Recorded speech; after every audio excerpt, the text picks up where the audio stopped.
खबरें जो हमें सीधा जोड़ती हैं आपसे, जिनका आपकी जिंदगी पर होता है सीधा असर।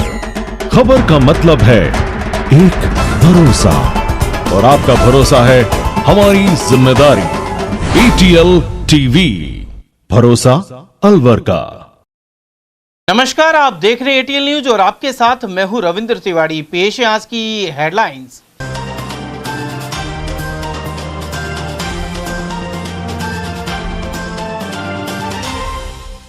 बिजली चोरों को पकड़ने गए सतर्कता दल पर हमला कर 4 को किया घायल।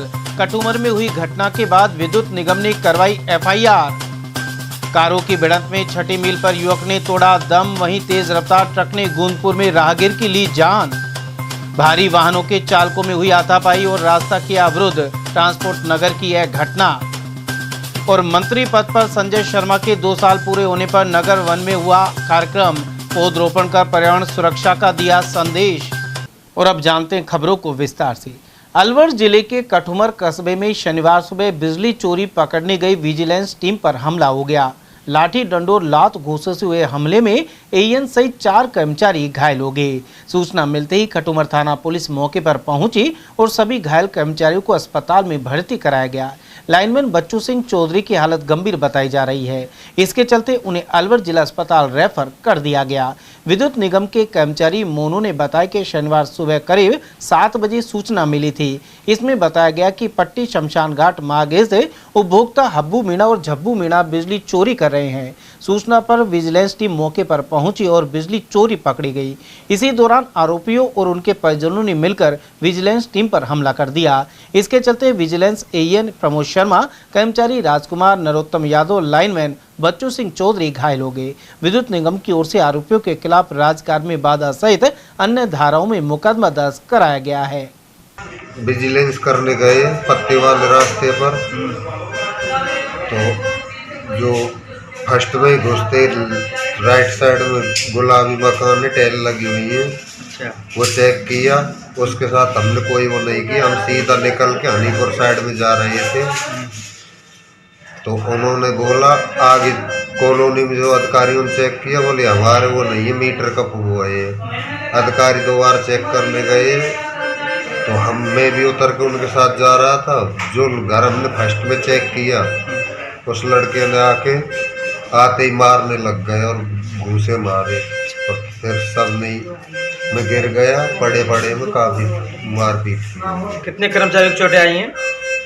कर्मचारियों के तो मेरे ही चोटें आई हैं, और कर्मचारी इधर उधर हो गए, उनके फोन फान खुसा लिए। कितने लोग थे वो? 8-10 लोग थे। ये सर हमारे अंकल जी लगते हैं, जो कि AN साहब के साथ बिजली प्रदान जो चोरी होती है उसको पकड़ने के लिए गए थे। तो उनके साथ हाथापाई की गई थी, और हाथापाई में उनके सिर में और नाक में, आंख में चोट आई हुई, जिससे काफी खून बह रहा है। इसके कारण कठुमर हॉस्पिटल में भी हमने इलाज कराया था। तो फिर उसके बाद हम खाने वाने भी गए थे। उसके बाद वहाँ से रेफर कर दिया गया अलवर। अब अलवर लाए। कहाँ का चोट लगी है? इनके लगी सब आँख में, नाक में और सिर में भी लगी है। आँख में ज्यादा ये सर, ये हमारे कठुआ कस्बे में ही सब्जी मंडी के पास में है। नहीं, घूसों से और पैरों से लात पातों से। किन लोगों ने मारपीट करी, क्या नाम है उनका? उन नाम तो नहीं पता सर, पर ऐसे बता रहे थे कि चोरी कैसे कर रखी थी? अब वो घरों में चोरी होती है जैसे। तेज रफ्तार से दौड़ती गाड़ियां आए दिन लोगों की जान ले रही हैं। छठी मील के समीप 2 कारों की भीषण भिड़ंत में एक की मौत हो गई और एक अन्य गंभीर रूप से घायल हो गया। यह हादसा अलवर के छठी मील के समीप सामने आया है। टक्कर इतनी तेज थी कि दोनों कारें सड़क पर पलट गई। प्रत्यक्षदर्शियों के अनुसार एक कार तिजारा की ओर से तेज गति से आ रही थी, जबकि दूसरी कार अलवर से ककराली की ओर जा रही थी। इसी दौरान छठी मील के पास दोनों कारों में टक्कर हो गई। मौके पर अफरा तफरी मच गई और आसपास के लोग घटनास्थल पर पहुंचे। साथ ही सदर थाना पुलिस ने घायल को उपचार के लिए जिला अस्पताल भिजवाया, जबकि मृतक के शव को परिजन अपने साथ ले गए। मृतक युवक 25 वर्षीय पप्पू भुल्ला का वास का रहने वाला था। गौरतलब है कि इससे पहले भी छठी मील पर थार वाहन से बड़ा हादसा हो चुका है, जिसमें एक ही परिवार के 4 लोगों की जान चली गई थी। ऐसे में स्थानीय लोगों ने इस मार्ग पर सुरक्षा इंतजामों की मांग की है। वो इधर से ये गाड़ी जो है अनबैलेंस होती हुई आई, वहाँ कट पे कोई गाड़ी है, उस पर पहले ये जो इसने एक्सीडेंट करा है और ये बहुत ओवर स्पीड में थी और इन्होंने यहाँ बैठे हुए आदमी में टक्कर मारी। यहाँ पर तफरी मछली सबने अपनी अपनी इधर उधर भागते जान बचे। ये दो जने गाड़ी की चपेट में आ गए, एक का तो पैर टूट गया और एक गाड़ी नीचे दब गया, तो वो भाई मौके पे ही। पहले भी घटना हुई है? पहले कई बार घटना हो चुकी है, पहले भी आज से 2-3 महीने पहले ऐसे ही एक परिवार के पूरे 4 मेंबर्स ही यहाँ पे ऑन द स्पॉट वो टकराली इसी तरह जैसे हुआ है। वो भी ओवर स्पीड में थार गाड़ी आ रही थी, बहुत ज्यादा ओवर स्पीड में थी वो, और उसने भी इसी तरह से मतलब जो है तो चल गया। 5 जने थे उसमें, ये बचाया, 4 हुए मौके पे जो है दम दे दिया उन्होंने भी। बहुत दुखद घटना है ये। हम सब यहाँ पे थे, हमने देखा भाई हमसे तो बहुत हालत खराब होगी हमारी थी सबकी। और वहीं अलवर में गोंदपुर रोड के समीप तेज रफ्तार ट्रक ने पैदल जा रहे युवक को टक्कर मार दी। जिला अस्पताल में उसकी इलाज के दौरान मौत हो गई। उद्योग नगर थाना पुलिस ने शव का जिला अस्पताल में पोस्टमार्टम करवाया। परिजनों के अनुसार युवक विनोद कुमार एटा यूपी का रहने वाला था। वह पिछले 5 साल से उद्योग नगर थाना क्षेत्र की एक तेल मिल में कार्य करता था। मिल में वह पैदल काम पर जा रहा था। इसी दौरान तेज रफ्तार ट्रक ने उसे टक्कर मार दी। एक्सीडेंट हुआ। कहाँ पर? ये हैवल्स कंपनी के पास में। किस चीज़ से हुआ है? ट्रक से हुआ है। अच्छा, ये किस पे था? ये तो पैदल था।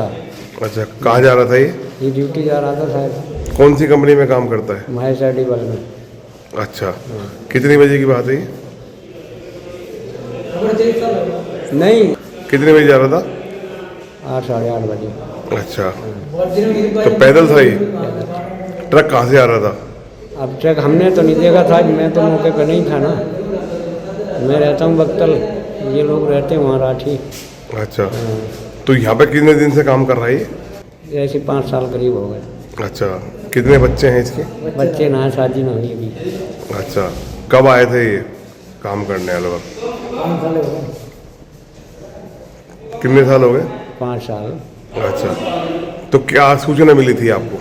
हमें तो ये सूचना मिली कि यहाँ कोई एक्सीडेंट करके वो यहाँ डाल गया है।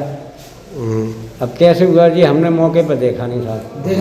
अलवर के ट्रांसपोर्ट नगर क्षेत्र में तुलेडा रोड स्थित मस्जिद के पास शुक्रवार रात करीब 9 बजे विवाद हो गया। ट्रक चालक और 18 चक्का डंपर चालक के बीच विवाद इतना बढ़ गया कि दोनों पक्षों में जमकर मारपीट हो गई। जानकारी के अनुसार विवाद के बाद ट्रक चालक ने ट्रांसपोर्ट नगर मस्जिद के पास डंपर के आगे ट्रक तिरछा खड़ा कर दिया, जिससे पूरा सड़क मार्ग अवरुद्ध हो गया। डंपर में सवार 2 व्यक्ति जब नीचे उतरे तो ट्रक चालक के साथ उनकी हाथापाई हो गई। इसी दौरान ट्रक चालक ने अपने साथियों को फोन कर मौके पर बुला लिया। कुछ ही देर में एक बोलेरो गाड़ी में सवार करीब 6 युवक मौके पर पहुंचे और डंपर चालक और उसके साथी के साथ बेरहमी से मारपीट की। आरोप है कि युवकों ने लात घूंसे मारते हुए डंपर चालक को सड़क पर पटक दिया। इस पूरी घटना का वीडियो भी सामने आया है, जो सोशल मीडिया पर वायरल हो रहा है। उधर जब यह युवक भागने लगे तो चालक ने डंपर स्टार्ट कर बोलेरो पर चढ़ाने का नाकाम प्रयास भी किया। फिल्मी अंदाज में इस घटना को देखने के लिए आसपास के लोग बड़ी संख्या में मौके पर जमा हो गए। उधर पुलिस ने घटना की जांच शुरू कर दी है। वन मंत्री संजय शर्मा के मंत्री पद पर 2 वर्ष पूरे होने के अवसर पर शनिवार को कटे घाटी स्थित नगर वन में भव्य कार्यक्रम हुआ। इस अवसर पर उन्होंने पौधरोपण कर पर्यावरण संरक्षण का संदेश दिया। साथ ही अपने 2 वर्षीय कार्यकाल की उपलब्धियों को साझा किया। कार्यक्रम में विभागीय अधिकारी, जनप्रतिनिधि एवं बड़ी संख्या में स्थानीय नागरिक मौजूद रहे। अलवर शहर विधायक और वन मंत्री संजय शर्मा ने कहा कि उन्होंने 2 वर्ष पहले जयपुर में मंत्री पद की शपथ लेने के बाद राष्ट्रपिता महात्मा गांधी की प्रतिमा पर पौधरोपण किया था। साथ ही यह संकल्प लिया था कि वे प्रतिदिन कम से कम 1 पौधा अवश्य लगाएंगे।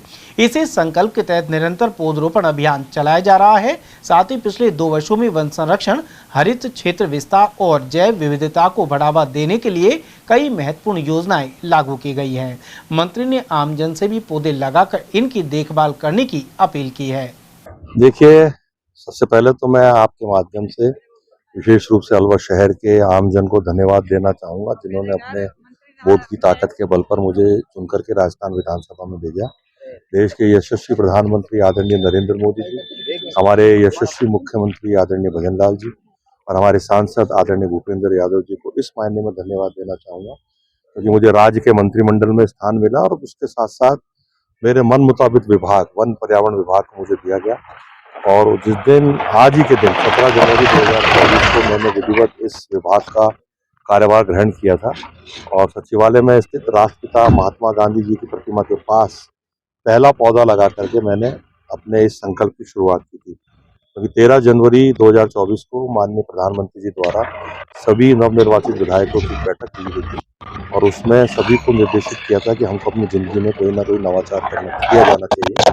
क्योंकि विभाग बहुत अच्छा विभाग है और पौधारोपण करना मेरा एक संकल्प बना और आज जहाँ एक और मेरे पदभार ग्रहण करने का दूसरा वर्ष है, साथ ही साथ पौधारोपण करने का जो संकल्प था आज उसको भी 2 वर्ष पूरे हुए हैं।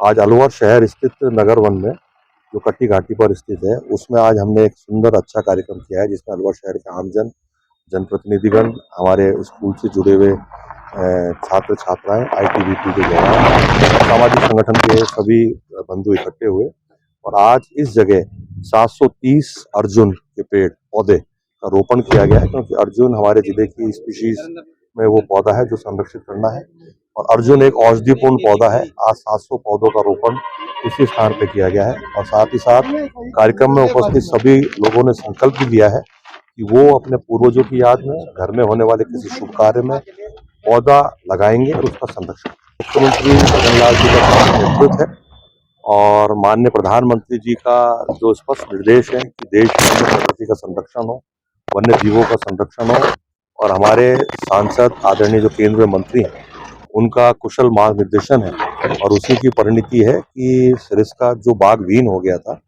और हमको बाहर से बागीन लाने पड़े थे। आज उसी सरिस्का में 50 बागीन अपने शावकों के साथ अपना जीवन यापन कर रहे हैं और स्वतंत्र रूप से विचरण कर रहे हैं।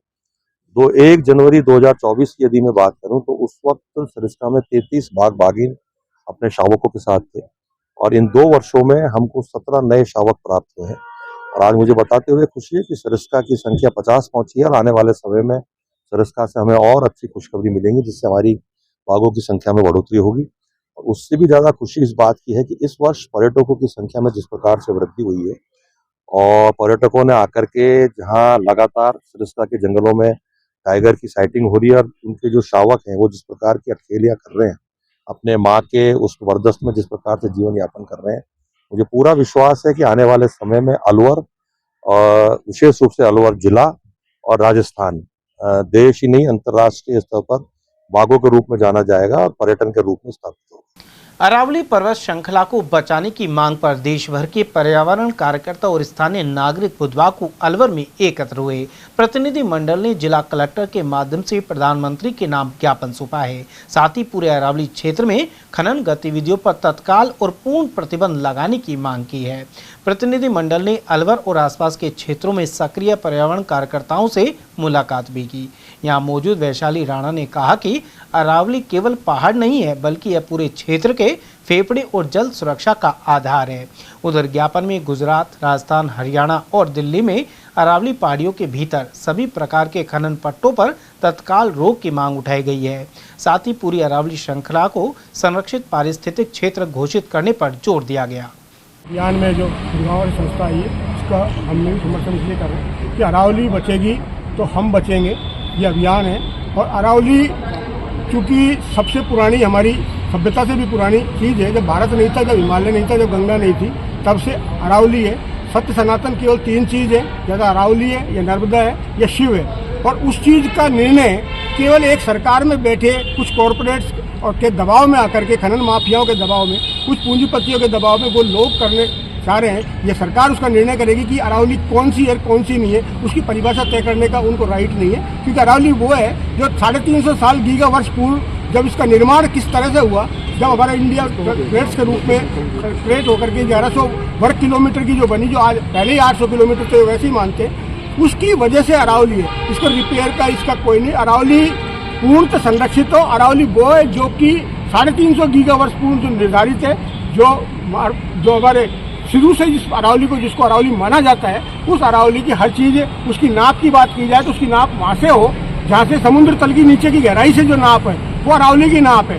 उसका 3 सेंटीमीटर का झुकाव भी अगर पहाड़ का है तो वो भी अरावली है, अगर ढलाव 6 मीटर का है वो भी अरावली है, और अगर 350 मीटर नीचे गहरी भी अगर है वो भी अरावली है, वो अरावली का हिस्सा है। वो अरावली को अरावली मानी जाए, इसकी परिभाषा तय करने का इनको राइट नहीं है। उसकी परिभाषा वहाँ के लोग तय करेंगे जिन्होंने अरावली को संरक्षित किया है, जिन्होंने अरावली को जिया है और जो अरावली में रहते हैं। उन एनजीओ या सरकार या प्रतिनिधि ये उसका अरावली की भाषा तय नहीं कर सकते। और अरावली के अगर 1 इंच भी अगर किसी ने छेड़खानी की तो वो अपने आप को ये संभाल लें कि उनका जीवन भी ये देश की प्रकृति के साथ जिसने भी छेड़छाड़ की है उसको प्रकृति ने बख्शा नहीं है, जिसका भी आपने कुछ समय पूर्व भी कोरोना काल में लोगों ने देखा है। और आगे भी अगर अरावली के साथ छेड़छाड़ होगी, हिमालय के साथ छेड़छाड़ का परिणाम देख रहे हैं, रोजाना आए दिन बदल फट रहे हैं, आए दिन उसकी वजह से ग्लेशियर्स पिघल रहे हैं, आपका क्लाइमेट चेंज हो चुका है। और अरावली जिस दिन रही उस दिन इस देश को बहुत बड़ा खतरा का सामना करना पड़ेगा।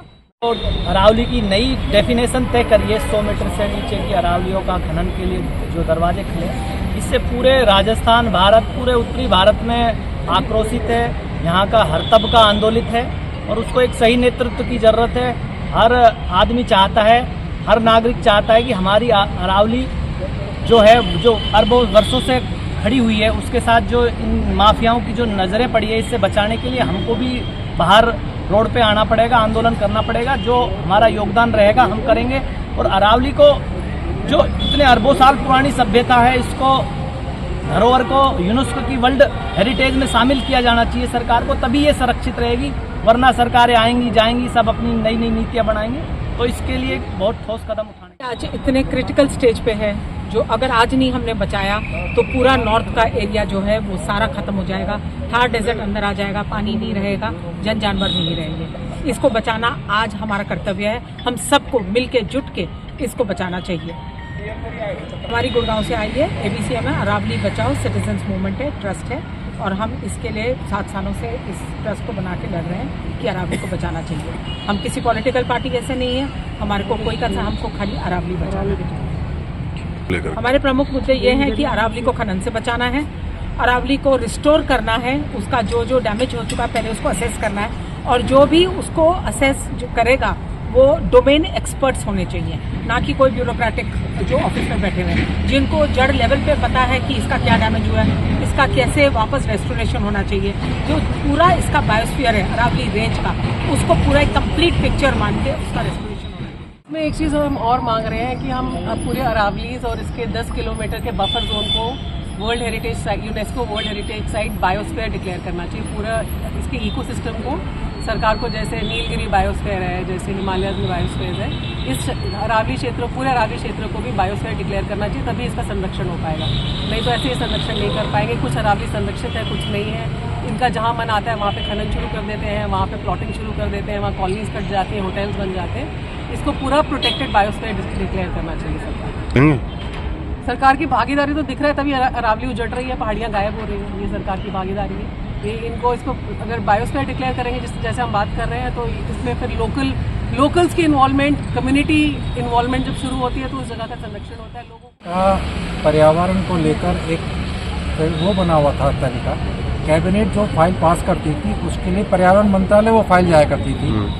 जो पर्यावरण मंत्रालय उसकी ग्राउंड रिपोर्ट के आधार पर उसका क्लियरेंस देता था, जिसके लिए जिला कलेक्टर और नीचे के SDM तक की उसमें फाइंडिंग्स होती थी। लेकिन इस भारत सरकार ने बहुत एक अच्छा नायाब तरीका निकाला।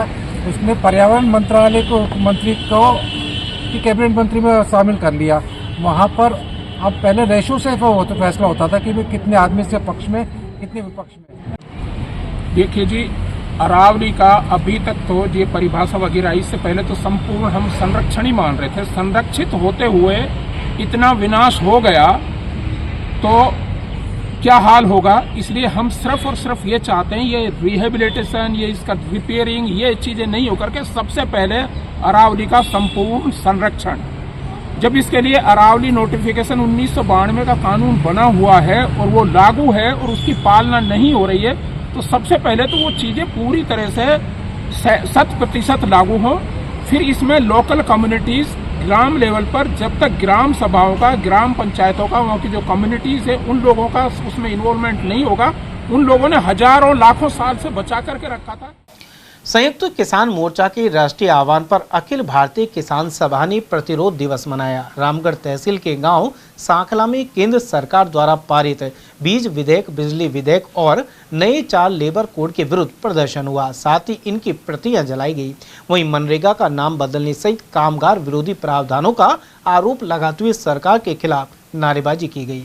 किसानों को जिला संयोजक मुख्तार सिंह और अलवर तहसील संयोजक महेंद्र सिंह ने संबोधित किया। साथ ही आंदोलन जारी रखने का ऐलान किया गया।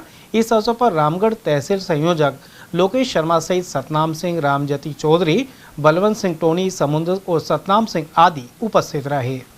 संयुक्त किसान मोर्चा के राष्ट्रीय आह्वान पर 16 जनवरी को विरोध प्रदर्शन था, जिसमें केंद्र सरकार द्वारा 4 जो काले कानून बनाए गए हैं, बिजली विधेयक 2025, बीज विधेयक 2025 और 4 नई श्रम संहिताएं और मनरेगा कानून का नाम बदलकर जो जी राम जी विधेयक विकसित भारत रखा गया है, उसका संयुक्त किसान मोर्चा के राष्ट्रीय आह्वान पर आज अलवर जिले का गांव सांखला के अंदर एक विरोध प्रदर्शन किया गया, जिसमें कई मजदूर किसान इकट्ठे हुए और सरकार को ये चेतावनी दी है कि तुरंत इन कानूनों को तत्काल वापस लिया जाए, अन्यथा एकजुट होकर हम संघर्ष करेंगे और जब तक लड़ते रहेंगे जब तक ये 4 काले कानून वापस नहीं हो जाते।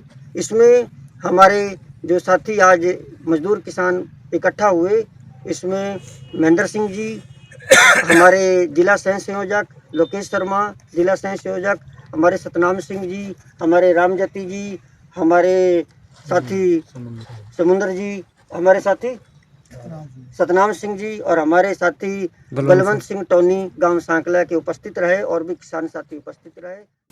आरपीएससी द्वारा घोषित 54,000 चतुर्थ श्रेणी पदों के परिणामों के बाद भ्रम की स्थिति बनने के आरोप सामने आए हैं।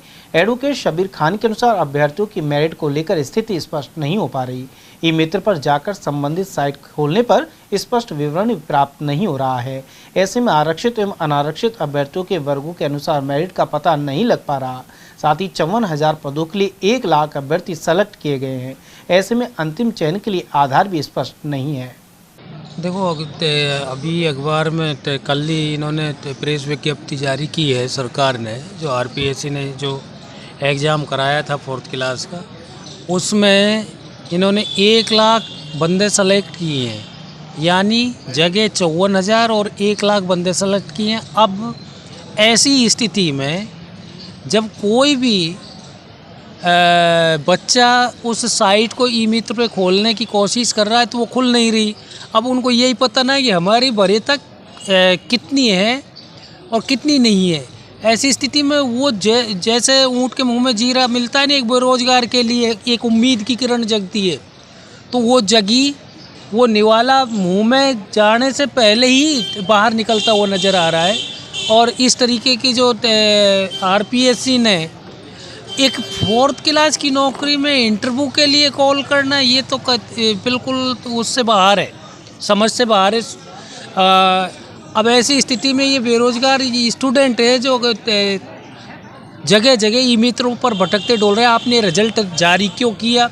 जारी किया तो उसकी साइट खोलो, जिससे कि उन बच्चों को पता लगे कि भाई हमारी ये वरीयता है और उनको एक उम्मीद की किरण जगे कि हाँ मेरी वरीयता ये है तो मैं उस पद के काबिल हूँ। तो ऐसी स्थिति में बच्चों के लिए बड़ा दुश्वार हो चुका है। और मैं तो सरकार से ये निवेदन करना चाहूँगा कि आप जल्दी से जल्दी ऑनलाइन इसको आरपीएससी की साइट को खोलो, और जिससे कि उन बच्चों को थोड़ी सी तसल्ली मिले कि भाई मेरा ये स्थान है। अब 1 लाख में वो अपना कौन सा स्थान चुनेगा और किसको सेलेक्ट किया जाएगा, किसको नहीं किया जाएगा। अब ये असमंजस की स्थिति में बच्चों जिन्होंने ये क्लियर कर लिया है एग्ज़ाम, वो क्लियर करने के बावजूद भी एक उसमें है सदमे में कि भाई हमारा नंबर आएगा या नहीं आएगा। तो आरपीएससी अपना मतलब तो वो इस साइट को खोले और खोलकर उन बच्चों को, जिससे कि जगह जगह घूमने की बजाय इमित। राजस्थान विधानसभा में इन प्रतिपक्ष के नेता टेकराम जूली ने लोकतंत्र के अपमान के आरोप लगाए हैं। उन्होंने कहा कि विधानसभा सचिवालय द्वारा 7 एवं 9 जनवरी को जारी किए गए बुलेटिन में प्रक्रिया नियमों की गलत व्याख्या की गई है। साथ ही विधानसभा सदस्यों द्वारा पूछे जाने वाली सवालों पर पाबंदियां लगाई गई हैं। जूली ने विधानसभा अध्यक्ष को इस संबंध में पत्र लिखकर गहरी आपत्ति व्यक्त की है। उनके अनुसार 5 साल से पुराने मामले से संबंधित प्रश्न नहीं पूछे जाने की बात कही जा रही है, लेकिन यदि किसी पुराने मामले में सरकार द्वारा कार्रवाई नहीं की गई है तो सदस्य प्रश्न पूछ सकता है। प्रतिपक्ष के नेता ने बुलेटिन के माध्यम से ऐसे निर्देश जारी किए जाने को विधानसभा प्रक्रिया और कार्य संचालन नियमों का खुला उल्लंघन बताया है। और वहीं प्रदेश कांग्रेस कमेटी के प्रदेश सचिव हाजी अनवर साजिद खान ने कहा है कि निर्वाचन आयोग मोदी सरकार के दबाव में काम कर रहा है, साथ ही लोकतंत्र की हत्या हो रही है। उन्होंने आरोप लगाया कि प्रदेश में वोटर लिस्ट से कांग्रेस समर्थक मतदाताओं के नाम कटवाने का प्रयास किया जा रहा है। इसकी जांच कर दोषी अधिकारी कर्मचारी के खिलाफ कार्रवाई होनी चाहिए। उन्होंने कहा कि अलवर ग्रामीण विधानसभा क्षेत्र में 28,000 नाम हटाने के लिए आपत्ति लगाई गई है, जो सरासर गलत है। पीसीसी सचिव खान ने कहा कि राजस्थान में आगामी पंचायत और नगर निगम चुनाव में भी चोरी के वोटों से भाजपा शासन करना चाहती है। सर, एसआईआर के माध्यम से जिस तरह से आपत्ति के नाम पर मतदाताओं के नाम हटाए जा रहे हैं और बताया जा रहा है कि जो कांग्रेस पार्टी से जुड़े हुए लोग हैं, एससी के हैं, एसटी के हैं, माइनॉरिटी के हैं, उनके नाम हटाए जा रहे हैं और वोटर लिस्ट से नाम हटाने से मतदाता सूची प्रभावित होगी और लोगों के वोट का अधिकार छिन जाएगा। कांग्रेस पार्टी के लोगों ने ज्ञापन भी दिया है। आप प्रदेश कांग्रेस कमेटी के सचिव हैं, क्या कहना चाहेंगे? देखिए, कांग्रेस पार्टी पहले से ही बीजेपी का जो मकसद है, जो इनकी घृणित सोच है, जो इनकी लोकतंत्र को, संविधान को ख़त्म करने की जो इनकी घृणित मानसिकता है, उनको बहुत पहले ही भांप चुकी थी और समय समय पर कांग्रेस पार्टी ने इनकी संविधान विरोधी गतिविधियों के लिए सड़क से लेकर संसद तक आवाज़ उठाई है और आज इनका चेहरा बिल्कुल आमजन के सामने स्पष्ट हो गया है। जिस तरह से ये एसआईआर के नाम पर एक घृणित खेल खेल रहे हैं, लोकतंत्र संविधान जिसकी पूरे विश्व में प्रशंसा की जाती है कि भारत का संविधान डॉक्टर भीमराव अंबेडकर जी ने इतना संविधान इतना मजबूत और इतना संयोजित बनाया था, जिसमें सभी धर्मों, सभी वर्गों को, गरीब को, मजदूर को, सभी को समानता का अधिकार दिया था। एक वोट का, एक मत का इतना महत्वपूर्ण अधिकार दिया था, जिससे एक निचले तबके के व्यक्ति की भी इतनी ही महत्व है लोकतंत्र में। और एक अमीर आदमी, एक संविधान पद पर प्रधानमंत्री हो, राष्ट्रपति हो, उसके मत की भी उतनी ही कीमत है। आज भारतीय जनता पार्टी उन सारे अधिकारों को का हनन कर रही है, लोकतंत्र का मजाक बना कर रख दिया है और एसआईआर के नाम से एक समुदाय विशेष और खासकर कांग्रेस समर्थित जो वोट हैं, उनको काटने का एक षड्यंत्र रचा जा रहा है। अभी हाल में देखा गया है, रामगढ़ विधानसभा में इतने भारी लोग वो एसडीएम कार्यालय गए हैं, एक समुदाय विशेष के लोग जिनको मृत बता दिया गया है और वो लोग वहाँ गए हैं, उन्होंने कहा है देखो साहब, हम जिंदा हैं और आप हमें मृत घोषित कर रहे हो। अलवर ग्रामीण से माननीय हमारे नेता प्रतिपक्ष टीकाराम जूली जी, जो राजस्थान की गरीब मजदूर की आवाज़ हैं, जो इतनी धारदार तरीके से विधानसभा में राजस्थान के मुद्दों को उठाते हैं, उनको कमज़ोर करने के लिए भी अलवर ग्रामीण से वो 28,000 मतों से जीते थे, तो इतने ही मतों को काटने की आपत्तियां दर्ज कराई गई हैं। हमने माननीय कांग्रेस के अपने पदाधिकारियों के, अपने नेताओं के साथ माननीय जिला कलेक्टर को अपनी आपत्तियां दर्ज कराई हैं, अपना विरोध दर्ज कराया है। सभी विधानसभाओं में पूरे प्रदेश में एसडीएम कार्यालयों पर ज्ञापन दिया है। एसआईआर के माध्यम से जो ये घृणित जो इनकी मतों को काटने का जो एक षड्यंत्र है, उसको उजागर किया है और हम किसी भी कीमत पे कांग्रेस लोकतंत्र को कमज़ोर नहीं होने देगी, संविधान की हिफाजत करेगी, चाहे इसके लिए हमें जेल जाना पड़े। सर, आपको लगता है कि कांग्रेस पार्टी के जो विधायक चुनाव जीत रहे हैं या जीत सकते हैं, उनको रोकने के लिए ये षड्यंत्र किया जा रहा है, जिससे आगामी विधानसभा चुनाव में भाजपा दोबारा से सरकार बना सके और कांग्रेस की सरकार बनने से रोका जा सके? देखिए, एक चुनाव आयोग एक निष्पक्ष संस्था है और वो निष्पक्ष की ताकि उससे उम्मीद करता है कि भाई एक निष्पक्ष चुनाव प्रणाली कराए और बिल्कुल जो एक जनता की सरकार बने, एक जनमत के साथ वो बने। इनका जनमत में, लोकतंत्र में विश्वास नहीं है। ये वोट चोरी की सरकार है। इनका वोट चोर कर ये सरकार बना रहे हैं और निश्चित रूप से इन्होंने हर विधानसभाओं में टारगेट दिया है 5 से 10 हज़ार फर्जी वोट जोड़े।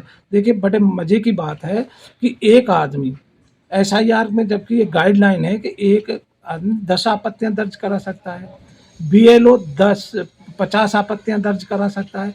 एक भारतीय जनता पार्टी का कार्यकर्ता 500 आपत्तियां दर्ज करा रहे हैं। हमारी तो आपके चैनल के माध्यम से, चुनाव आयोग से, जिला कलेक्टरों से ये गुजारिश करते हैं, ये निवेदन करते हैं कि ऐसे लोगों की पहचान कर उन पर कानूनी कार्रवाई की जाए, क्योंकि ये संवैधानिक तरीके से चुनाव प्रणाली से सरकारें नहीं चला रहे हैं। ये वोट चोर कर, जनता का हक छीन कर, मतों को छीन कर सरकार चला रहे हैं और ऐसी तानाशाही सरकार को कांग्रेस पार्टी किसी भी कीमत पर बर्दाश्त नहीं करेगी। उधर प्रदेश कांग्रेस कमेटी के महासचिव अशोक कुमार सैनी ने आरोप लगाया कि प्रदेश में पिछले 2 बजट की सभी घोषणाओं पर अमल नहीं किया गया, साथ ही अलवर की उपेक्षा की गई है। सैनी के अनुसार मुख्यमंत्री द्वारा बजट की तैयारी को लेकर प्रदेश के लोगों से संवाद किया जा रहा है, लेकिन इसके जरिए उन्हें सिर्फ गुमराह किया जा रहा है। सैनी ने मांग की कि आगामी राज्य बजट में MIA सहित अलवर का विशेष ख्याल रखा जाए। इसके अलावा महंगाई पर अंकुश एवं युवाओं को रोजगार की दिशा में ठोस कदम उठाए जाएं। मुख्यमंत्री भजनलाल शर्मा राजस्थान के बजट को लेकर विभिन्न वर्ग के लोगों से, व्यापारियों से, कर्मचारियों से, आम लोगों से, विद्यार्थियों से चर्चा कर रहे हैं। बजट को लेकर मुख्यमंत्री काफ़ी उत्साहित हैं। आप प्रदेश कांग्रेस कमेटी के महासचिव हैं, क्या प्रतिक्रिया? मैं आपके चैनल के माध्यम से बताना चाहूँगा कि बीजेपी के नेता चाहे राजस्थान स्तर पर, बड़े स्तर पर हो, चाहे केंद्र में बैठे हो, ये सिवाय नाटकबाजी के कुछ नहीं करते। पब्लिक को ऐसे दिखाएंगे कि हम हर वर्ग से पूछ रहे हैं, हम सबों से पूछ रहे हैं, बिजनेसमैनों से, छात्रों से, सबसे, किसानों से, हर वर्ग से हम पूछ करके बजट बना रहे हैं, जबकि लेना देना कुछ नहीं। बजट इनके दिमागों में है, इन्होंने तैयार किया हुआ है, उसी को लेकर के उसी बजट को पेश करेंगे। पूर्व में 2 साल से राजस्थान में बजट पेश किया हुआ है इन्होंने, तो आम जनता ने देख लिया कि बजट में क्या घोषणा हुई थी, क्या काम हुए। आपने को जानकारी होगी, आपके चैनल के माध्यम से, अखबारों के माध्यम से पता लगता है पब्लिक को कि इन्होंने जो हमारे मुख्यमंत्री भजनलाल जी कह रहे हैं कि हमने तो जो घोषणाएं की थी उसमें 70% तो हमने काम कर दिए, 5 साल के काम हमने 2 साल में कर दिए। लेकिन हकीकत पब्लिक जानती है कि 70% तो छोड़ो, इन्हें 7% भी कोई काम नहीं किए। कहाँ, किस स्तर पे काम किए इन्होंने? आज अस्पतालों की हालत देख लो, डॉक्टर नहीं या कंपाउंडर नहीं, सफाई नहीं, कुछ नहीं ना। कोई भी स्कूल देख लो, वहाँ अध्यापक नहीं। जहाँ 10-10 अध्यापकों की आवश्यकता है, वहाँ 4-4 अध्यापक पढ़ा रहे हैं, 3-3 क्लासों के एक रूम में लेके बैठे हैं। स्कूलों की बिल्डिंगों की हालत देख लो, अभी पूर्व में भी कई स्कूलों की छतें गिर गई। हालत यह है कि अलवर में ही काफ़ी 50 स्कूलों के चिन्हित है जो गिरने के कगार पर है। इनका बजट जा कहाँ रहा है, किसी स्तर पर जा रहा है? यहाँ किसी भी स्तर पर देख लो, चाहे शिक्षा के स्तर पर देख लो, ना महंगाई की तरफ इनका ध्यान है, कहीं कोई काम नहीं हुआ। तो पब्लिक जानती है कि 2 साल में इन्होंने कोई घोषणा जो करी थी वो अभी तक मूल रूप से कहीं कोई काम चालू नहीं हुआ।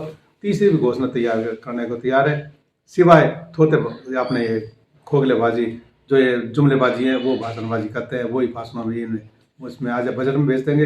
ये कथनी करने में इनके फर्क है, कहते कुछ है, करते कुछ है। घोषणाएं बहुत कर देंगे, लेकिन करने को एक भी घोषणा इनकी नहीं होगी। सर, अलवर का मत्स्य उद्योग क्षेत्र है, उसके विकास के लिए कोई प्रयास नहीं किए गए, बल्कि वहाँ जो इंडस्ट्री चल रही थी, NCR के प्रदूषण के कारण, पाबंदियों के कारण वो बंद हो रही है, पलायन हो रहा है। अब लग रहा है कि बजट MIA को मिलना चाहिए, कुछ प्रोग्रेस होनी चाहिए, विकास होना चाहिए। मैं बिल्कुल सही कहा आपने।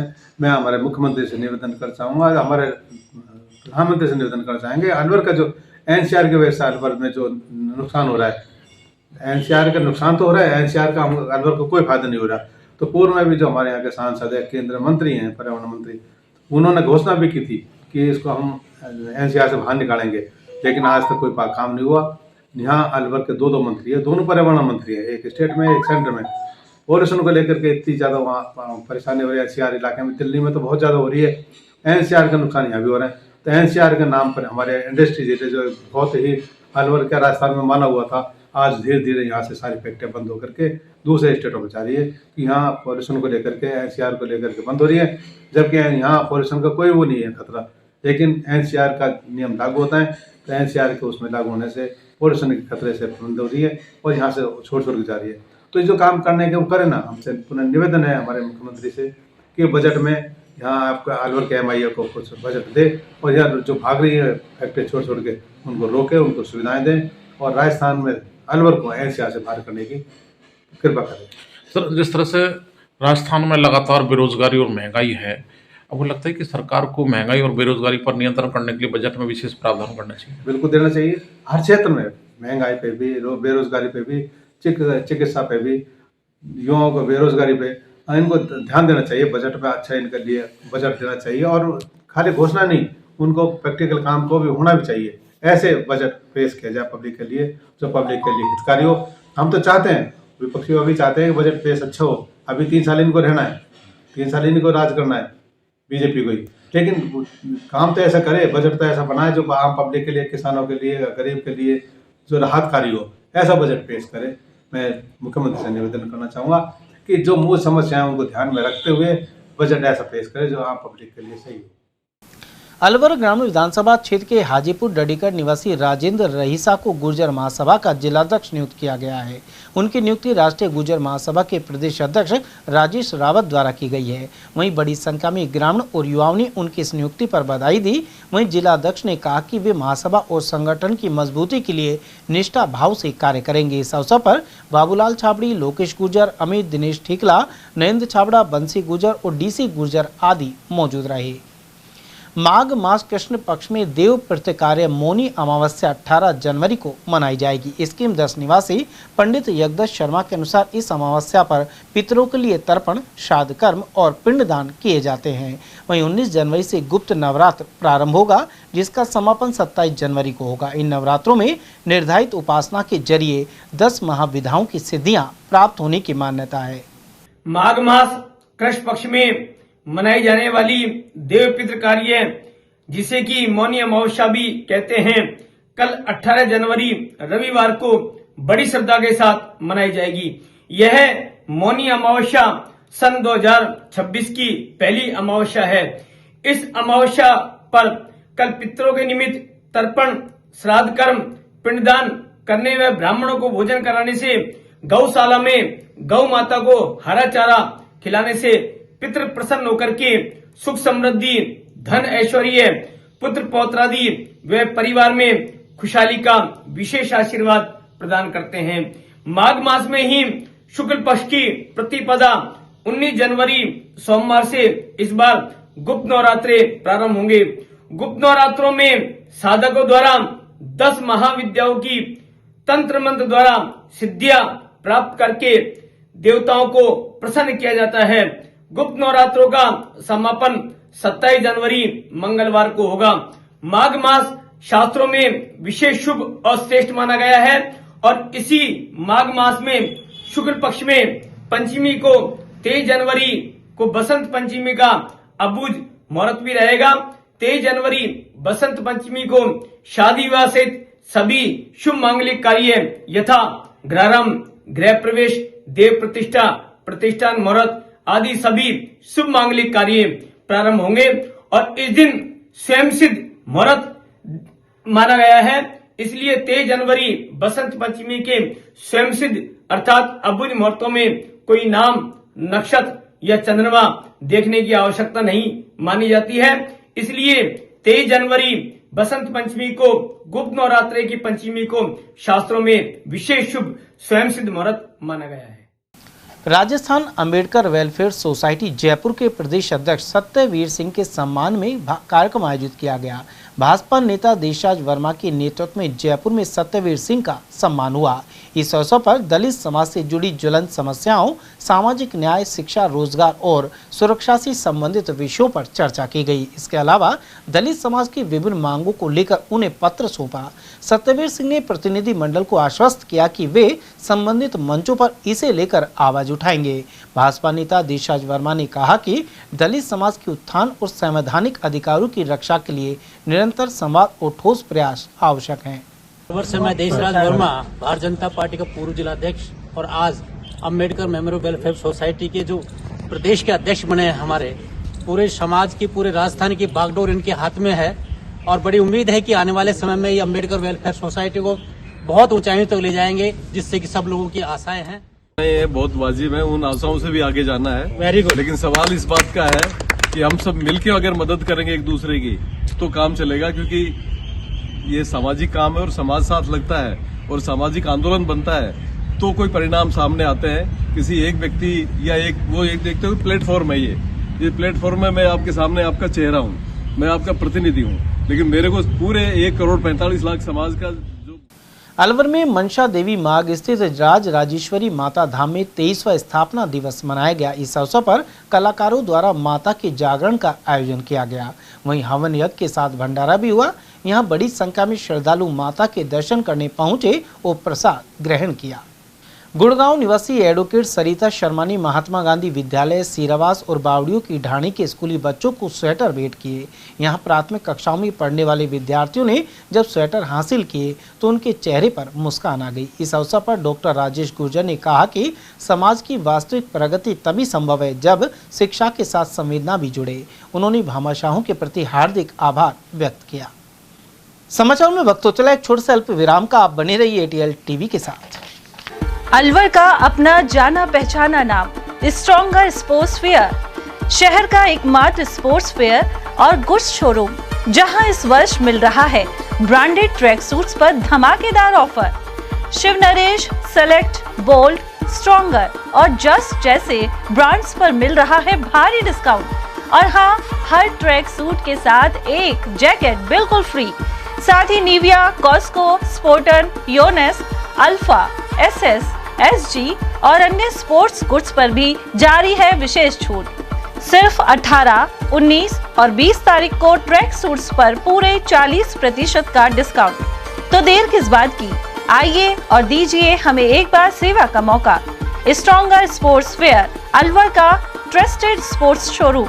हमारा पता है stronger sports fair, Gopal talkies, bus stand के पास, अलवर। Mobile number Ashok Kumar 9460374217, Ajay Kumar 9414890908। हीरे, सोने, चांदी के जेवरातों के विक्रेता दुर्गा प्रसाद सुनील दत्त ज्वेलर्स, बजाजा बाजार, Alwar.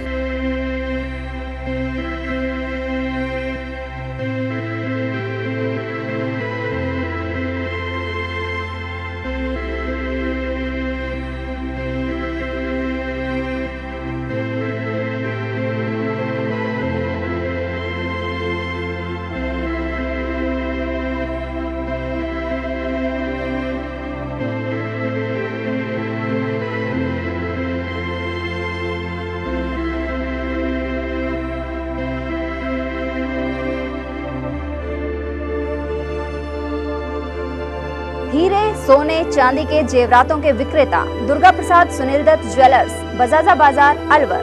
Phone number 0144233863 and 2338663। Furniture का 32 साल पुराना जाना माना नाम राहुल डेकोर। यहाँ आपकी लाडली बिटिया के लिए अथवा अपने घर के लिए सभी प्रकार का सागवान का फर्नीचर उपलब्ध है।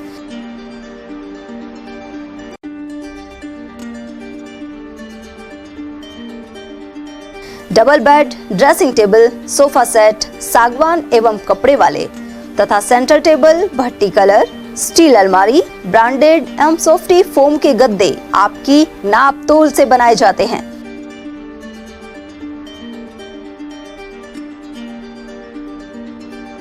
सभी सामान एक ही छत के नीचे उपलब्ध। हमारा पता है अलवर बोर्ड, जसवंत तिराहे से पहले, कटी घाटी, अलवर। Contact number 9414019769 and 9414019768।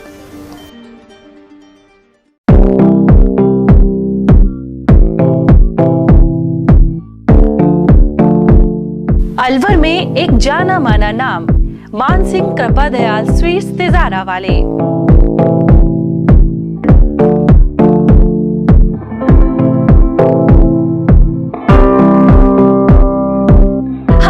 सर्दियों की मीठी मेवा, गजक, रेवड़ी और गाजर का हलवा शुद्ध व ताजा हर समय तैयार मिलता है।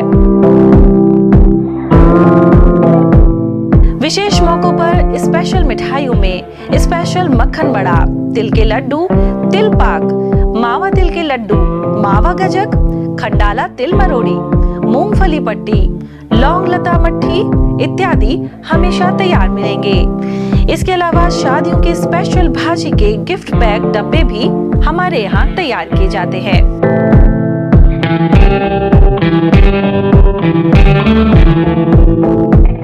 तो एक बार सेवा का मौका अवश्य दें। हमारा पता है church road Alwar, A50 Malviya Nagar Alwar.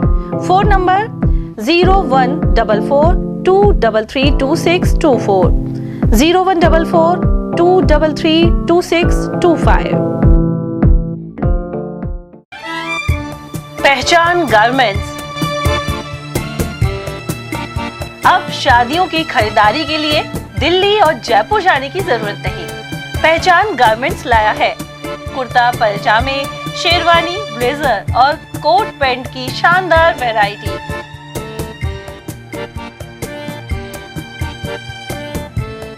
अगस्त 95 से काम कर रहा हूँ। आज मेरे को काम करते हुए 29 साल हो गए हैं और मैंने बीच में शारीरिक प्रॉब्लम की वजह से शोरूम बंद भी कर दिया था। फिर दोबारा से मेरे को अलवर की जनता ने इतना स्नेह दिया है कि मेरे को 1.5 महीने में दिखा दिया उन्होंने कि कितनी पावरफुल और कितना प्यार करती है मेरी जनता अलवर की श्री पहचान गारमेंट को और दीपक तलवार को। इस बार हम नया कॉन्सेप्ट लेके आए कि साफे जोधपुरी कारीगर आपके घर पे, आपके शादी के जहाँ आप शादी कर रहे हैं वहाँ पे, किसी भी होटल पे, किसी मैरिज होम पे, कहीं पे भी आप शादी कर रहे हैं वहाँ पे आपको साफे बनवाएंगे हम जोधपुरी कारीगरों द्वारा। तो हम और शेरवानी तो आप शायद देख ही सकते हैं कि बॉम्बे की शेरवानी है, मतलब एकदम अलग हटके शेरवानी है। और फिर मैं अपील करूंगा कि अलवर के हर वासिंदे को शुक्रिया जिसने मुझसे सामान लिया और मेरी दुकान का नाम किया। धन्यवाद। वाजिब दामों पर फैक्ट्री से सीधे आपके पास जेंट्स गारमेंट्स मिलने का एक ही स्थान, पहचान गारमेंट्स, खंडेलवाल धर्मशाला के सामने अलवर। Contact number 9413304151। श्री 1008 श्री बाबा रामदेव जी महाराज का मेला स्थल ग्राम हल्दीना अलवर। दिनांक 20 जनवरी 2026 को विशाल कुश्ती दंगल प्रातः 11 बजे मंदिर प्रांगण में। ब्रेक के बाद फिर से आपका स्वागत है। हल्दीना स्थित बाबा रामदेव जी महाराज के मंदिर में हर साल की तरह विशाल भंडारा और मेला किया जा रहा है। इसी क्रम में 11 जनवरी से धार्मिक अनुष्ठान आरंभ हो गए थे। दूर दराज से बड़ी संख्या में श्रद्धालु बाबा के दर पर मन्नतें मांगने आ रहे हैं। मान्यता के अनुसार इस प्राचीन मंदिर का निर्माण एक ही रात में हुआ था। मेला कमेटी और श्रद्धालुओं के सहयोग से 18 जनवरी को भंडारा होगा, 19 जनवरी को कलश यात्रा निकाली जाएगी और 20 जनवरी को कुश्ती दंगल एवं मेला आयोजित होगा। दंगल में आखिरी कुश्ती 1 लाख रुपए तक की होगी।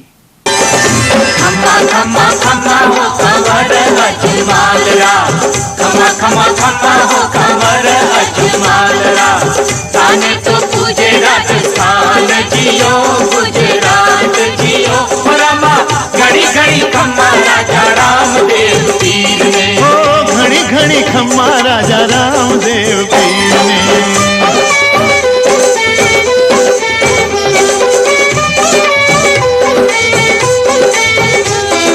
अजमल जी के ओ रानी सुन, धन धन भाग हमारा जियो। द्वारका नाथ जी हमारे घर में देखो आय पधार्या जियो। कुमकुम पगला मांड प्रभु जी अजमल जी ने दिखलाया। द्वारका नाथ ने देख के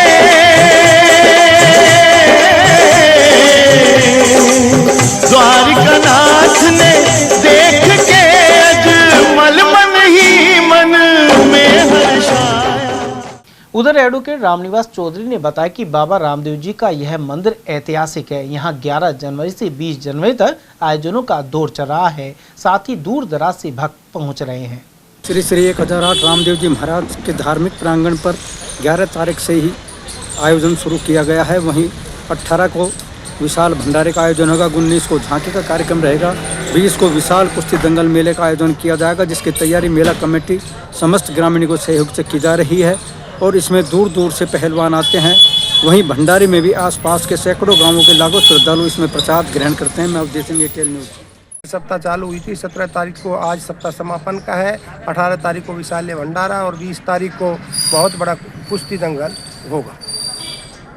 नौगांव स्थित महात्मा गांधी राजकीय विद्यालय में विद्यार्थियों को स्वेटर वितरित किए गए। यहाँ कार्यरत व्याख्याता डॉक्टर मनीषा ने बाल वाटिका से कक्षा 8 तक के 165 छात्र छात्राओं को स्वेटर प्रदान किए। कार्यक्रम की अध्यक्षता भाजपा मंडल अध्यक्ष ने की, जबकि मुख्य अतिथि के रूप में पत्रकार नरेश जैन उपस्थित रहे। मंच संचालन गौरव कुमार वशिष्ठ द्वारा किया गया। साथ ही स्टाफ सदस्य जसवंत सिंह यादव, फजलू खान, प्रवीण कुमार और मंजू अग्रवाल आदि की मौजूदगी रही। सरिस्का बाघ अभ्यारण्य में बाघ बाघिनों का कुनबा बढ़ने से लगातार सैलानियों को साइटिंग हो रही है। इसी क्रम में बाघ ST-15 सदर रेंज स्थित कुंडली जंगल में नजर आया। साथ ही घास में सोते बाघ को भी सैलानियों ने अपने कैमरे में कैद किया। सदर रेंज में बाघ ST-15 और ST-21 सहित बाघिन ST-9 सहित टेला रेंज से काली घाटी पर बाघ ST-25 की लगातार साइटिंग हो रही है। इसके अलावा सरिस्का बफर क्षेत्र के अंधेरी जंगल में बाघिन ST-2302 और उसके 2 शावकों के साथ बाघ ST-18 का मूवमेंट बना हुआ है। मतदाता पुनरीक्षण प्रक्रिया के दौरान अनियमितताओं का आरोप लगाते हुए नीमराणा नगर कांग्रेस अध्यक्ष एडवोकेट वेद प्रकाश सैनी के नेतृत्व में ज्ञापन दिया गया। कांग्रेस कार्यकर्ताओं ने तहसीलदार विक्रम सिंह एवं उपखंड अधिकारी महेंद्र यादव को ज्ञापन सौंपा है। ज्ञापन में आरोप लगाया कि बड़ी संख्या में फॉर्म 6, 7 एवं 8 एक मुश्त जमा किए गए हैं, जबकि नियमों के अनुसार व्यक्तिगत मतदाता केवल एक ही आवेदन प्रस्तुत कर सकता है। साथ ही मान्यता प्राप्त राजनीतिक दलों को भी सीमित संख्या में ही आवेदन जमा करने की अनुमति है। एडवोकेट सैनी ने ऐसे आवेदनों पर किसी भी प्रकार की कार्रवाई नहीं किए जाने पर जोर दिया। साथ ही ऐसे लोगों और संगठनों के विरुद्ध प्राथमिकी दर्ज करने की मांग उठाई है। इस अवसर पर उपाध्यक्ष संजय कुमार यादव, महावीर प्रसाद चरखिया, अशोक दोराता, सचिव संजय यादव, शोचन कृष्ण प्रजापति, सुरेंद्र सेन और भूपेंद्र चौहान आदि मौजूद रहे। गोंदपुर में चल रही श्रीमद् भागवत में आचार्य पंडित नवीन शास्त्री ने रास और महारास का प्रसंग सुनाया। साथ ही कंस के अत्याचारों की समाप्ति एवं द्वारकापुरी में भगवान श्री कृष्ण द्वारा रुक्मणी से विवाह का वर्णन किया। इस मौके पर दीपक शास्त्री ने मंत्रों के साथ पूजन करवाया। इसके अलावा भजन सत्संग हुआ। इस मौके पर आयोजक भोलाराम, जितेंद्र, मुकेश, पुण्याराम, विजयराम, भूपी, अशोक, धर्मवीर और मंगल आदि श्रद्धालु मौजूद रहे। मालाखेड़ा में श्रद्धालुओं की ओर से शुरू की गई प्रभात फेरी के 2 वर्ष पूरे हो गए हैं। इस उपलक्ष्य में बाबा श्याम के मंदिर में भव्य अन्नकूट महोत्सव का आयोजन हुआ। इस अवसर पर मंदिर परिसर को आकर्षक ढंग से सजाया गया था। कार्यक्रम के दौरान बाबा श्याम की विशेष पूजा अर्चना सहित आरती संपन्न हुई। इसके अलावा भजनों की मधुर प्रस्तुतियों से वातावरण भक्तिमय हो गया। बड़ी संख्या में श्रद्धालुओं ने दर्शन कर बाबा का आशीर्वाद प्राप्त किया। अलवर जिला मुख्यालय पर भारतीय जीवन बीमा की बीमा सखी योजना को लेकर सेमिनार का आयोजन किया गया। यहां जयपुर मंडल से आए गोपाल सिंह ने बताया कि अलवर शहर और ग्रामीण के अतिरिक्त अन्य क्षेत्रों में इसके संचालन को लेकर चर्चा की गई। इस दौरान शाखा प्रबंधक जितेंद्र मीणा और उप प्रबंधक मनमोहन मीणा अतिथि के रूप में उपस्थित रहे। इनका अलवर भारतीय जीवन बीमा निगम संगठन की ओर से अभिनंदन किया गया। वहीं इस मौके पर बीमा सखी योजना के अलावा अन्य योजनाओं से जुड़े अभिकर्ता उपस्थित रहे। साथ ही दाताराम चौधरी, रमेश चंद और दिनेश कुमार आदि ने भी विचार व्यक्त किए। राजस्थान नाथ समाज द्वारा 18 जनवरी को महासंगम का आयोजन होगा। मालाखेड़ा इकाई उपाध्यक्ष हरिओम योगी ने यह जानकारी दी। उन्होंने बताया कि भरतरी धाम में होने वाले कार्यक्रम में प्रदेश भर से समाज के लोग इकट्ठा होंगे। साथ ही समाज हित के मुद्दों पर चिंतन किया जाएगा। आज हम यहाँ भरतरी जी के जहाँ महासंगम होगा 18 तारीख को DNT का नाथ समाज का, उसकी रूपरेखा के लिए हम यहाँ पर आए हैं। मौजूद में मालाखेड़ा पंचायत समिति के बालेटा में जल जीवन मिशन के तहत खोदी गई लाइन की मरम्मत नहीं की गई है। ऐसे में सड़क पर गंदा पानी भरा रहता है। एडवोकेट त्रिलोक सिंह ने बताया कि बस स्टैंड पर नालों की सफाई काफी दिनों से नहीं हुई है, साथ ही मरम्मत का कार्य भी नहीं किया गया है। इसके अलावा चौराहे पर भी काफी दिनों से नाले से दूषित पानी फैल रहा है। इस वजह से खासकर स्कूली बच्चों को भारी कठिनाइयां होती है। राजू शर्मा, मनीष गुप्ता, उमाशंकर स्वामी, मुकेश रेवारी, सुरेश जांगड़, विश्राम मीणा और राजकुमार शुक्ला आदि ने कार्रवाई की मांग की है। विद्युत निगम की लापरवाही के चलते क्षतिग्रस्त पोल नहीं बदला गया। ऐसे में यह पोल एक मकान पर गिर गया। मालाखेड़ा उप सरपंच तिलकराज मीणा के अनुसार उन्होंने 2 महीने पहले विद्युत निगम के स्थानीय कार्यालय को अवगत भी करवाया था। साथ ही लाइनमैन से कई बार आग्रह किया गया, इसके बावजूद कार्रवाई नहीं हुई और शनिवार को यह पोल गिर गया। इससे मकान को भी क्षति पहुंची है। उन्होंने सख्त कार्रवाई की मांग उठाई है। माधोगढ़ ग्राम पंचायत में जल जीवन मिशन योजना का ग्रामीणों को लाभ नहीं मिल पा रहा है। योजना के तहत लगा ट्यूबवेल स्टार्टर खराब होने से ठप है। इसके चलते महिलाओं ने प्रदर्शन कर विरोध जताया। यहाँ मौजूद सुखराम पोसवाल, उगंती देवी और अणति देवी का कहना है कि मजबूरन उन्हें खेतों में लगे ट्यूबवेल से पानी लाना पड़ता है। इसके अलावा गाँव में स्थित हैंडपंप भी भीड़ उमड़ती रहती है। जल जीवन मिशन योजना के तहत घर घर नल पहुंचाने की जो योजना है वो माधोगढ़ ग्राम पंचायत में फेल नजर होती आ रही है। हम बता दें कि ये जो बोरिंग लगी हुई है ये काफ़ी समय से खराब हो रखी है। ऐसे में जो ग्रामीण है, अधिकतर महिला जो वो ज़्यादा परेशान होती है। उनका कहना है कि हम जो करीब 1-1.5 किलोमीटर खेतों में से पानी लाते हैं, अपने पशुओं को पिलाते हैं। तो कई बार इन्होंने अधिकारियों से भी संपर्क किया, लेकिन अधिकारी भी समस्या की ओर ध्यान नहीं दे रहे हैं। तो आज हम ग्रामीणों को दिखाएं तो यहाँ ग्रामीण एकत्रित हुए और महिला जो ग्रामीण है वो ज़्यादा परेशान है। इसको लेकर ये आज यहाँ आई हुई है और हमें ये दिखाया कि काफ़ी दिनों से ये जो जल जीवन मिशन योजना के तहत ये लाइट कनेक्शन है और ये बोरिंग लगी हुई है, वो पानी नहीं आ रहा है और घर घर नल कनेक्शन की जो योजना है सरकार की फेल हो रही है। तो हम दिखा दें, तो हम बताएं तो यहाँ जो ग्रामीण हैं उनसे हम जान लेते हैं कि क्या समस्या है, कितने दिन से है। तो हमारे साथ ग्रामीण है। जी सर। जी, हमारे जल जीवन की मोटर है जिसका धनी धोरी कोई भी नहीं है। जब भी ये खराब होती है तो इसको हम ही सही करवाते हैं। हम गाँव वालों मिलजुल कर और इसको चलाते हैं, जो कि इसका पानी 3 किलोमीटर तक जाता है। पूरे गांव में इसकी आधा से ज़्यादा गांव में इसकी सप्लाई होती है और इसका हम तो ये कहते हैं कि इसको सुचारू रूप से चालू रखें। जिसने सरकार ने योजना चालू की है तो उसको सुचारू रूप से चालू रखें। योजना का लाभ नहीं मिल रहा। योजना का लाभ क्या, हमारे गाँव में तो व्यवस्था ही वो है। दूसरी बात, हम वन विभाग के वासी हैं, हमको तो दूर दूर से पानी लाना पड़ता है, पशुओं को पानी पिलाना पड़ता है, नहाने धोने का, घर परिवार का जो भी खर्चा है वो इसी के सहारे होता है। तो आप कभी अधिकारियों से अधिकारी से पंचायत में जो भी आते हैं वो बोलते हैं हमारे वो नहीं है। जीएन साहब से बात हुई तो जीएन साहब ने मना कर दिया कि इससे हमारा जल जीवन मिशन से कोई लेन देना नहीं है।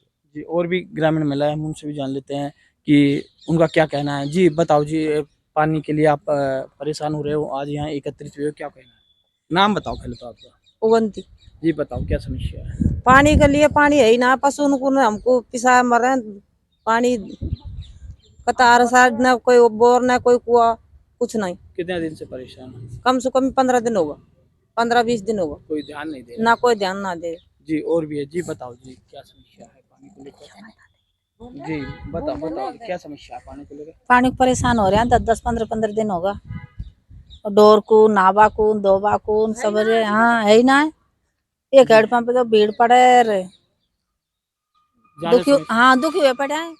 जी, महिलाओं का भी साफ तौर पर कहना है अगर ये बोर सही हो जाती है तो हमारे घर तक पानी आ जाएगा। तो ऐसे में महिलाएं काफी दिनों से परेशान है। मैं धर्मेंद्र शर्मा, ATL न्यूज अलवर। परसा का बास स्थित सीनियर स्कूल में नवाचार के तहत शनिवार को 16 वर्ष से बड़े बच्चों के लिए जागरूकता कार्यक्रम हुआ। इसमें स्वास्थ्य विभाग के प्रतिनिधियों ने प्राथमिक उपचार और CPR के बारे में अवगत करवाया। नर्सिंग अधिकारी संदीप मित्तल के अनुसार पलखड़ी, माचड़ी, साहुड़ी, अकबरपुर, डहलावास और बखतपुरा में भी यह कार्यक्रम किए गए। बच्चों को बताया गया कि किस तरह आपातकालीन परिस्थितियों में CPR के जरिए जान बचाई जा सकती है। ये राज्य सरकार के द्वारा एक जो 16 वर्ष से बड़े बच्चे हैं 10वीं, 11वीं, 12वीं कक्षा के लिए एक नवाचार कार्यक्रम किया गया है। तो जिसके अंतर्गत जो भी बच्चे बड़े हैं उनको प्राथमिक उपचार और CPR इन दोनों के बारे में एक अवेयरनेस प्रोग्राम है, जिसके लिए मेडिकल कॉलेज की बड़ी टीम ने डॉक्टर कुमुद गुप्ता के नेतृत्व में सभी ब्लॉकों से 1 चिकित्सक और 2 नर्सिंग अधिकारियों को इसके लिए प्रशिक्षित किया था। और बाकायदा उनको प्रशिक्षण देने के बाद में फिर ब्लॉक स्तर पर ब्लॉक मुख्य चिकित्सा अधिकारियों को CMHO साहब के द्वारा ये आदेश दिए गए कि आप लोग जो आपके ब्लॉक के अंतर्गत जो स्कूलें आ रही हैं उन सभी में प्रशिक्षित दल को भेजिए और वहाँ पर जो बच्चे हैं उनको प्रशिक्षण दिलाइए। तो इसी क्रम में मुझे भी इसके तहत आदेश प्राप्त हुए, क्योंकि प्रशिक्षण दल जिसने प्रशिक्षण प्राप्त किया था उसमें मैं भी था। तो मैंने मुझे आदेशित किया गया वो पहले पलखड़ी, सावड़ी और माचड़ी मेरे द्वारा कल किए गए स्कूलों में प्रशिक्षण कार्यक्रम, उसके पहले डहलावास और बखपुरा के स्कूलों में किया गया। आज जो मेरा कार्यक्रम था वो परसा के बास स्कूल में और अकबरपुर सीनियर सेकेंडरी स्कूल में हुआ था, लेकिन ये डेट थोड़ी क्लैश हो गई। तो परसा के बास स्कूल में तो मेरे द्वारा प्रशिक्षण कार्यक्रम कर दिया गया, लेकिन आज यहाँ पर अकबरपुर सीनियर सेकेंडरी स्कूल में रीट की परीक्षा है, तो उसके कारण आज ये प्रशिक्षण कार्यक्रम की तिथि मैंने ब्लॉक कार्यालय में इसकी सूचना दे दी है कि रीट कार्यक्रम के कारण आज अकबरपुर में प्रशिक्षण नहीं हो सकेगा। परसा के बास में एक अच्छा कार्यक्रम संपादित हुआ, वहाँ पर 16 वर्ष से बड़े बच्चों को CPR और फर्स्ट एड जीवन रक्षक प्रणाली के बारे में पूर्ण जानकारी दी गई। उनको उसके बारे में हमें डेमो करके दिखाया और उसके अलावा उनको किस प्रकार से आप आपातकालीन परिस्थितियों में किसी जीवन को CPR कार्डियो पल्मोनरी रिससिटिकेशन के द्वारा किस प्रकार आप किसी मृत व्यक्ति को भी एक जीवन दान देने का साहस कर सकते हो, एक प्रयास कर सकते हो। यह 100% तो नहीं है कि आप जिसको CPR देंगे या आप उसका जीवन बचाने का प्रयास करेंगे वो उसका आप जीवन लौटा सको, लेकिन एक कोशिश की जा सकती है। और यदि 1000 व्यक्तियों में से कि आप किसी एक का भी जीवन बचाने में सक्षम होते हो, या हमारे प्रशिक्षण के माध्यम से हम कुछ व्यक्तियों की जान भी बचाने में, जो आपातकाल में जिनको सडनली कोई कार्डियक अरेस्ट हुआ है या कार्डियक फेलियर हुआ है या अन्य कोई तकलीफ की वजह से वो एकदम से अचेतन अवस्था में चले गए हैं। अकबरपुर बस स्टैंड से कस्बे की ओर आ रहे मुख्य मार्ग पर अतिक्रमण के चलते आए दिन जाम लग जाता है। इसी क्रम में शनिवार को रीट एग्जाम की वजह से परीक्षा छूटने के बाद वाहनों की भीड़ लग गई, वहीं इस मार्ग पर यातायात बाधित हो गया। उधर सीनियर स्कूल स्थित केंद्र पर चहल पहल बनी रही, इसके लिए आवश्यक इंतजामात किए गए थे, लेकिन परीक्षा समाप्त होने के बाद विद्यार्थियों के वाहनों की अधिकता के कारण अकबरपुर बस स्टैंड के मुख्य मार्ग पर जाम लग गया। यहाँ अधिकांश दुकानदारों ने आगे तक सामान रखा हुआ है। खैरतल के किशनगढ़ बास रोड स्थित हेमू कालानी चौक पर 21 जनवरी को शहीदी दिवस मनेगा। इसके जरिए अमर बलिदानी हेमू कालानी को श्रद्धांजलि दी जाएगी। पूज्य सिंधी पंचायत एवं भारतीय सिंधु सभा ने इसकी तैयारियों पर भगवान झूलेलाल मंदिर में बैठक की। साथ ही 7 और 8 फरवरी को अलवर में आयोजित होने वाले संभाग स्तरीय मातृशक्ति सम्मेलन पर भी चर्चा की गई। वक्ताओं ने कहा कि हेमू कालानी जैसे महान बलिदानियों का जीवन युवाओं के लिए प्रेरणा स्रोत है। भामाशाह लीला देवी और उनके पुत्र RTO इंस्पेक्टर मुकुल गिदवानी ने शनिवार को दांतला सीनियर स्कूल में जर्सियां वितरित की। यहां 6ठी से लेकर 8वीं तक के 70 बच्चों को जर्सियां दी गई। इस अवसर पर विद्यालय प्रमुख महावीर और स्टाफ सदस्यों ने उनका स्वागत किया, साथ ही आभार व्यक्त किया। कार्यक्रम की अध्यक्षता लीलावती द्वारा की गई। खैरतल के ग्राम मातोर के समीप कुएं में गो अवशेष मिलने की सूचना सामने आई है। इसे लेकर थाने में नीरज सिंह ने मामला दर्ज कराया है। इसके अनुसार सूचना मिलने पर गोरक्षक इस कुएं पर पहुंचे। यहां से कुछ ताजा गो अवशेष बरामद हुए हैं। ऐसे में जांच और सख्त कार्रवाई की मांग उठाई गई है। ये मातोर की घटना है जहां गो कसी हो रही है और गौओं का कंकाल मिल रहा है, और ये ताजा कंकाल है, ये कोई पुराना कंकाल नहीं है। ये प्रथम की अगुवाई में संपूर्ण गौ सेवक टीम ने ये कुएं में उतरकर जान जोखिम डालकर इस अवशेषों को निकाला है। और हम यही कहना चाहते हैं कि जो भी अपने एरिया में गौ कसी हो रही है। भिवाड़ी पुलिस ने फर्जी IPS से घुटनों के बल माफी मंगवाई। यह सॉफ्टवेयर डेवलपर IPS बनकर रोब झाड़ रहा था। आरोपी सौरभ तोमर स्वयं को राजस्थान कैडर का IPS और SPG में AIG बताता था। साथ ही टोल टैक्स में रियायत सहित होटलों और अन्य सेवाओं का मुफ्त लाभ उठा रहा था। गत रात्रि भिवाड़ी में ड्यूटी पर तैनात हेड कांस्टेबल को आरोपी की गतिविधियां संदिग्ध लगी। वायरलेस हैंडसेट लटकाए और पुलिस से अंदाज में बात करने वाले युवक की जब गहनता से पड़ताल की गई तो उसके फर्जीवाड़े की परतें खुलती चली गई। पुलिस ने लिस्ट में नाम की पुष्टि की, जहां इस नाम का कोई IPS अधिकारी नहीं पाया गया। तलाशी के दौरान आरोपी की ब्लैक स्कॉर्पियो से फर्जी AIG ID card, dummy wireless handset, police लिखी गाड़ी, विजिटिंग कार्ड और लैपटॉप आदि बरामद किए गए हैं। पुलिस अधीक्षक प्रशांत किरण के निर्देश पर थाना प्रभारी सचिन शर्मा के नेतृत्व में गठित टीम ने उसे गिरफ्तार कर लिया। कल पुलिस थाना भिवाड़ी पे एक सौरभ तोमर नाम से युवक आया था, जिसने खुद को स्पेशल प्रोटेक्शन ग्रुप के अंदर असिस्टेंट इंस्पेक्टर जनरल होना बताया और IPS अधिकारी योगी वहाँ डेप्यूटेड होना बताया, जबकि ये सही नहीं था। और जिसके ऊपर उस पर शक हुआ फर्जी आई कार्ड वगैरह देख के और उनकी गाड़ी में से जो डॉक्यूमेंट्स चेक किए तो वो फर्जी होना पाया गया, जिस पे नियमानुसार मुकदमा दर्ज किया, गिरफ्तार किया, कार्रवाई जारी है।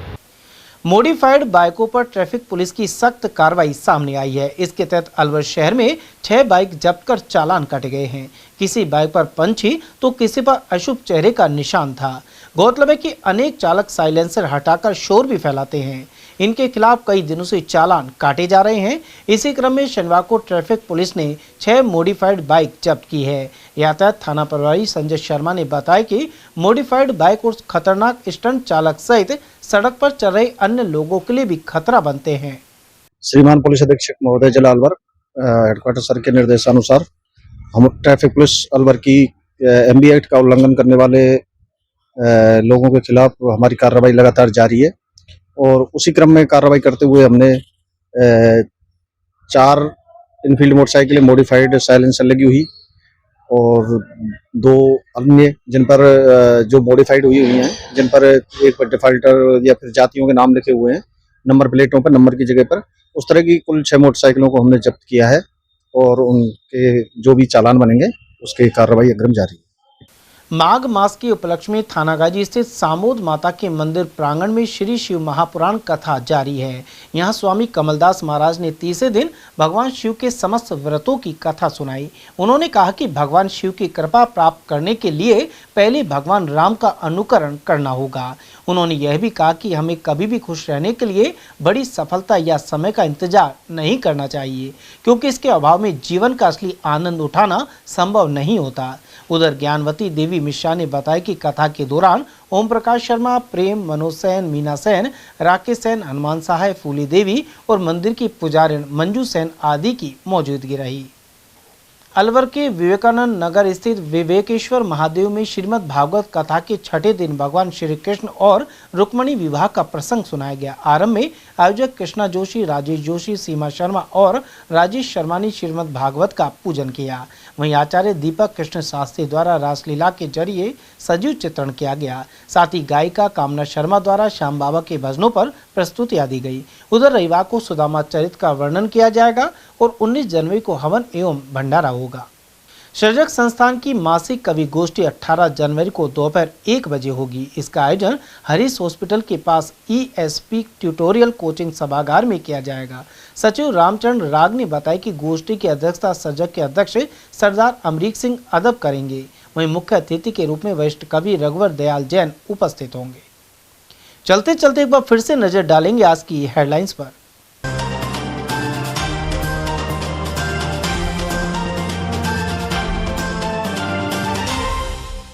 बिजली चोरों को पकड़ने गए सतर्कता दल पर हमला कर 4 को किया घायल। कटुमर में हुई घटना के बाद विद्युत निगम ने करवाई FIR। कारों की भिड़ंत में 6ठी मील पर युवक ने तोड़ा दम, वहीं तेज रफ्तार ट्रक ने गोंदपुर में राहगीर की ली जान। भारी वाहनों के चालकों में हुई हाथापाई और रास्ता किया अवरुद्ध, ट्रांसपोर्ट नगर की यह घटना। और मंत्री पद पर संजय शर्मा के 2 साल पूरे होने पर नगर वन में हुआ कार्यक्रम, पौधरोपण कर पर्यावरण सुरक्षा का दिया संदेश। समाचारों में आज के लिए बस इतना ही। दीजिए पूरी टीम के साथ रविंद्र तिवारी को इजाजत। नमस्कार।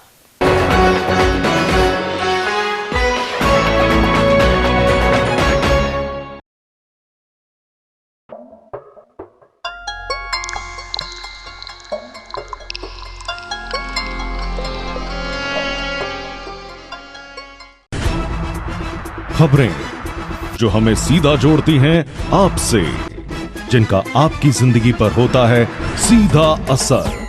खबर का मतलब है एक भरोसा, और आपका भरोसा है हमारी जिम्मेदारी। ATL TV, भरोसा अलवर का।